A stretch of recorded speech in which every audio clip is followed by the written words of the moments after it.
दोनों जिलों से आए हुए सभी किसान भाइयों, माता बहनों, नौजवान साथियों, पत्रकार छायाकार बंधुओं, प्यारे बच्चों, एक तो मेरी भाइयों से प्रार्थना है कि कल पुणे महिलाओं के कमांड हाथ में कमांड आने वाली है, तो मेरी तमाम भाइयों से प्रार्थना है, बहनों से भी प्रार्थना है, माता बहनों से प्रार्थना है कि कल का आयोजन जिस प्रकार पहले का था उससे भी बेहतरीन मैसेज आए। आप अपने परिवार से कोई एक और दो सब एक्स्ट्रा माता बहने तो प्रयास करेंगे। हमारा भी कर्तव्य पड़ता है कि हम अपने परिवार से और ज्यादा से ज्यादा निकाल के लाएं और कल कदमाना टोल का मैसेज देश के पूरे कोने कोने में जाए, ऐसे मैं आशा करता हूँ भाई से मेरी प्रार्थना।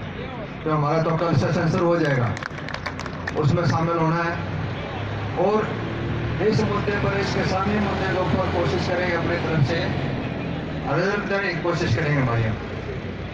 तो मेरी भाइयों से प्रार्थना है, जिस प्रकार लगातार चल रहे हैं, 102-3 दिन हो गए और सरकार की कोई मनसा चाहते हैं बातचीत करना भी, लेकिन कोई बहाना नहीं मिल रहा। उनका एक ही ध्येय है किस प्रकार ये उठ के चले जाए, लंबा खचे, कमजोर होता चला जाए। लेकिन जो जो हमारे भाई बता रहे थे, जो जो भेजे कामड़ी तो बाहर आओ, एक को दिन निकल रहा है, ये आंदोलन ज्यादा और अग्रेसिव होता जा रहा है और ज्यादा आंदोलन तक गति पकड़ रहे हैं और लोगों के अंदर एक जनून है और जनून में झूठा नहीं है। उन्हें ये भी पता है कि पूरे समाज ने अगर हम चौके तो आने वाली पीढ़ी कोसेंगे अपने समाज को, देश को बचाने में लगे हुए, तो एक इच्छा शक्ति किसी भी चीज को प्राप्त करने के लिए त्याग और तपस्या जरूर करनी पड़ती है और बगैर त्याग और तपस्या के कामयाबी मिलती भी नहीं।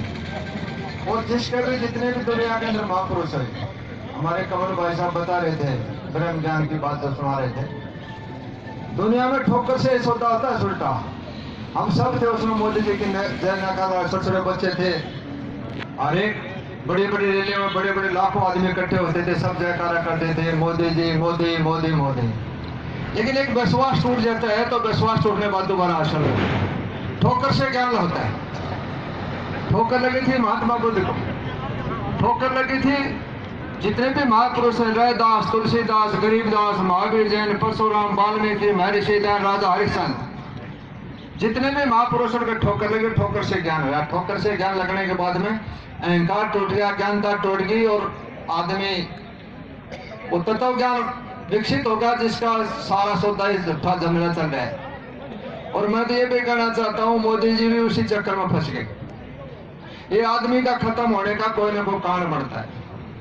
अगर लोहे के जर नहीं लगे तो लोहे की कोई उम्र नहीं होती और इंसान के अंदर घमंड नहीं हो तो इसी कोई मौत नहीं होती। अहंकार के अंदर छोटा कर्म करता है, छोटा कर्म करके फिर वहीं चला जाता है जहां से शुरुआत हुई। इसलिए सरकार के घमंड चरना चोर हो रहा है, चारों तरफ ये सोचते हैं हमारे से ज्यादा कोई शाना नहीं। लेकिन एक भोले से भोला आदमी भी कई गुना ज्यादा इन बुद्धिमानों से ज्यादा बढ़िया सुझाव, बढ़िया सिस्टम बता सकता है। हमारे तो बुजुर्ग पहले बनाए किसी चीज का बता देते, बारिश आने वाली है, माता बहने बता देते थे। इसलिए इस जो ईमानदारी से जो अपना कर्म करके अपना पेट पालता है, दुनिया के अंदर सबसे बड़ी बात है ईमानदारी। बेलाग लपेट, ये जो कर्म योनि मिली है, इसमें तो कर्म करने का, अगले जन्म सुधारने का मौका देता है मालिक। लेकिन इस चकाचौंध में फंस से खोटा करके फिर चला जाता है वहीं पे।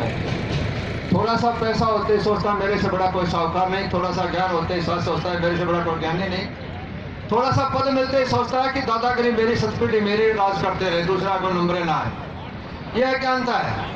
और जब जब भी जरूरत पड़ी समाज में, एक से एक महापुरुष ये हमारे देश के अंदर अवतरित होते रहे हैं, होते रहेंगे। जब जब जरूरत पड़ी उसी हालात परिस्थिति के अनुसार, चाहे महात्मा बुद्ध ने, कितने भी महापुरुष समय समय पर महर्षि दयानंद, राजा हरिश्चंद्र कितने हुए।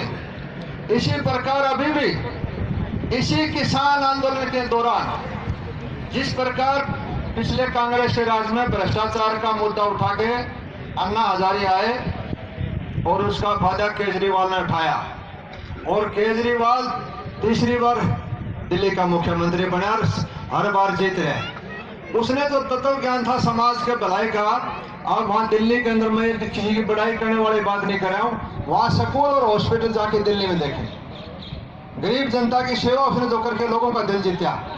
इसी प्रकार इस किसान आंदोलन के अंदर भी हमारे बहुत से भाई आगे आए हैं, भाई राकेश टिकैत है, पंजाब के भाई हैं और दूसरे भी भाई हैं। समय समय पर नया नेतृत्व प्राप्त उसका बहाना बढ़ता है, तो इसलिए ये भी एक सिस्टम था। इतिहास लिखते हैं, इतिहास अपने आप को दोहराता है। आप लोगों ने जो इतिहास लिख दिया है कि ये जितनी पार्टी और जो सिस्टम जो नेता करे थे, इन्हें कभी समझ में आ गया बिना किसान के बगैर तुम्हारी आगे दाल नहीं गड़ेगी। ये 500 जगह चुनाव हो रहा है, मैं आपको विश्वास और भरोसा देना चाहता हूँ, ये सरकार को मुद्दे मुंह खानी पड़ेगी। अपनी तरफ से पूरे प्रोपगंडे करें, लेकिन झूठ का सौदा बार बार नहीं चलता। झूठ का सौदा एक बार चल जाएगा, दोबारा नहीं चलता। इसलिए मेरी भाइयों से प्रार्थना, आप इसी प्रकार डटे रहें, लगे रहें जो हाई कमान का आदेश है।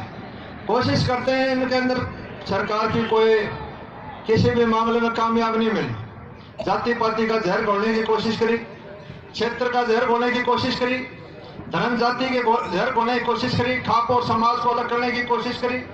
सारा एजेंडा, सारा सौदा पहले दूर मार मार छक लिया, अंदर बढ़ने की जगह नहीं मिल रही। इसलिए ये आपकी ताकत है, इस ताकत के कारण सरकार को झुकना पड़ेगा। वैसे तो भाई साहब कह रहे थे कि लंबा टाइम लगेगा, पर मेरी आत्मा पता नहीं क्यों करे, मेरे ख्याल में ज्यादा गुंजाइश बची नहीं, इन्हें झुकना पड़ेगा और ये तीनों काले कानून वापस करने पड़ेंगे। और किसान का आंदोलन आज तक दुनिया के अंदर ये सच्ची आत्मा का सौदा है, रोड़ा है आत्मा के सौदे का। ये किसान जो भाई अपनी आत्मा की जो आज को लड़ाई जो लड़ रहे हैं, इसलिए जीत का कांड भी इनकी ताकत, इनकी एकाग्रता, ये सामूहिक जो गठबंधन है हमारा इकट्ठा है, भाईचारा, ये है ताकत जिसके कारण आपकी बेजैसरी होने जाती। मैं भाइयों को 2 मिनट और बताना चाहता हूँ। जहां तक ये कर्म योनि मिली है, हम कुछ कर्म करने के लिए आए। 5-4 चीज मैं आपको बताना चाहता हूँ। अब तो अमल करे सोगाओ, जिसका जो तजुर्बा है वो ही बताएगा।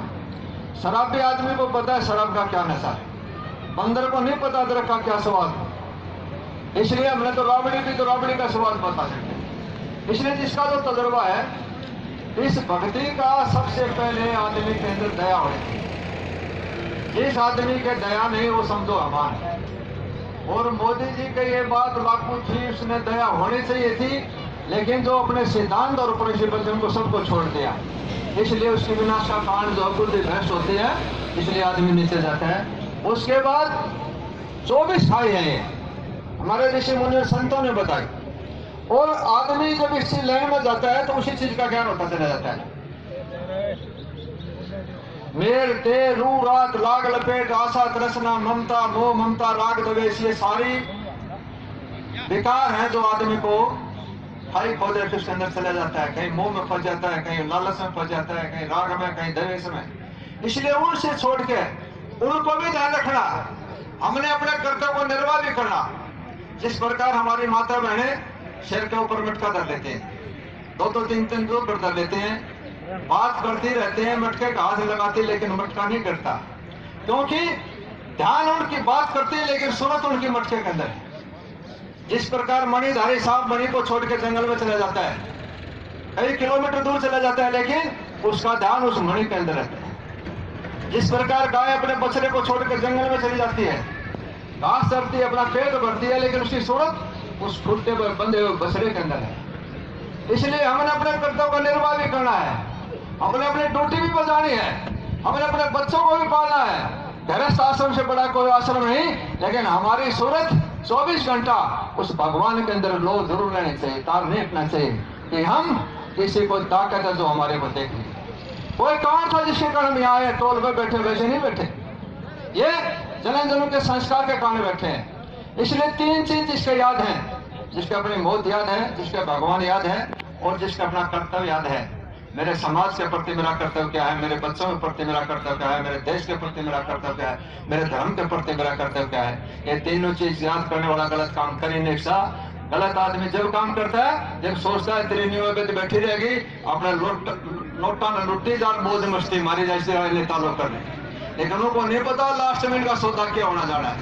कोई नहीं पूछेगा लास्ट में जो दुर्दशा बढ़ती है, चाहे कोई भी हो, जिसके मरते दम तक मैं आपको विश्वास और भरोसा दिलाना चाहता हूँ, अपना तजर्बा बताना चाहता हूँ। मैंने बहुत से भाइयों को देखे जिस आदमी के मरते वक्त अगर आंखों में पानी आ गया तो समझो उसका जीवन सफल नहीं था, कुछ न कुछ लाग रह गई, कोई न कोई गलती रह गई। इसलिए जो साधु संत जो तपस्या करते हैं 80-80 हजार साल जो तपस्या करते हैं, उस तपस्या का कारण क्या है कि वो मौत का इंतजार करते हैं। वो उस स्थिति में चले जाते हैं, उनका कोई मौत आने और जाने से कोई फर्क नहीं, वो इंतजार करते हैं कि स्वागत आप आइए, उनकी आंखों में पानी नहीं आए। जो अच्छे विचारों के अच्छी सोच के जो आदमी होते हैं, आप अपने अड़ोस पड़ोस में देखें, गांव में भगवान में देखें, जिस बुजुर्ग की आंखों में पानी नहीं आएगा, वे लाग लपेट आदमी जिन्हें अपना जीवन लगाया, उसकी आंखों में पानी नजर नहीं आएगा। क्यों? उसको पता होता है ऐसा। तो हमारा भी कर्तव्य बनता है ये कर्म योनि के लिए कुछ कर्म करते जाए, आने वाली पीढ़ी याद रखे, अपने बच्चों को अच्छे संस्कार दे, अच्छे तालीम दे, अच्छा समाज बने और हम सब मिलकर बेहतरीन समाज बनाए। तो मेरी भाइयों से प्रार्थना है, कल भी बताई थी, फिर भी कह रहा हूँ, आज से ही ये प्रेरणा ले लो, कोई जाति पाति नहीं, कोई छोटा बड़ा नहीं है, सबको साथ लेके गरीब को भी गले से लगा के चले, सब अपने भाई हैं। किसी की दुआ ले, किसी की बददुआ ले, सब मिलके इसी प्रकार ये संगठन रहेगा। तो चाहे सरकार हो, चाहे कोई देखमार का हो, चाहे कोई धरती ने तोड़ हो, इस समाज के आगे उसको झुकना पड़ेगा, इसकी बात माननी पड़ेगी। और लोकतंत्र के अंदर शर गणे जाते हैं, इससे बड़ी और कोई ताकत नहीं है। तो मेरे भाइयों से प्रार्थना है, 2-3 नारे कल का सफल आया हुआ जिस प्रकार का कितलाना टोल प्लाजा का पूरे हिंदुस्तान के अंदर, दुनिया के अंदर है, उससे भी कल और ज्यादा बेहतर ये पता चले कि आंदोलन की धार पहले से 3-4 गुना ज्यादा बढ़ गई। मेरी माता बहनों से प्रार्थना है, कल सारा काम छोड़ के 5-5, 7-7 और भी साथ लेके आओ। और जितने भाई बैठे हैं, अपने घर से कोई भी माता बहन ने बच्चे जो तब इस आंदोलन में शामिल हो। कल इनके हाथ में कमांड है और वीरांगनाओं ने इस देश और समाज को बहुत कुछ दिया। माता अंसुया, सीता माता, यानी झांसीबाई, लक्ष्मीबाई, कितनी वीरांगनाएं जिन्होंने इतिहास लिखा है। तो ये वो ताकत है, इस ताकत का इस आंदोलन को और ज्यादा मजबूत बनाने के अंदर हमारा भी कर्तव्य बनता है कि हम उसमें और ज्यादा ताकत लगाएं और कल के आयोजन को इनकी रहनुमाई में दिखाएं कि वही सिस्टम, वही समाज, वही हमारा भारतवर्ष अपने इतिहास को दोहराता है और वीरांगनाओं के हाथ में कमांड देके और ज्यादा बेहतर प्रोग्राम करने जाए। 2-3 नारे मेरे कहने से लगाना, आपकी आवाज दिल्ली को भी क्रॉस करे। किसान एकता, किसान एकता, भाप एकता, भाईचारा एकता, नारी शक्ति, नारी शक्ति। धन्यवाद। जय हिंद, जय भारत।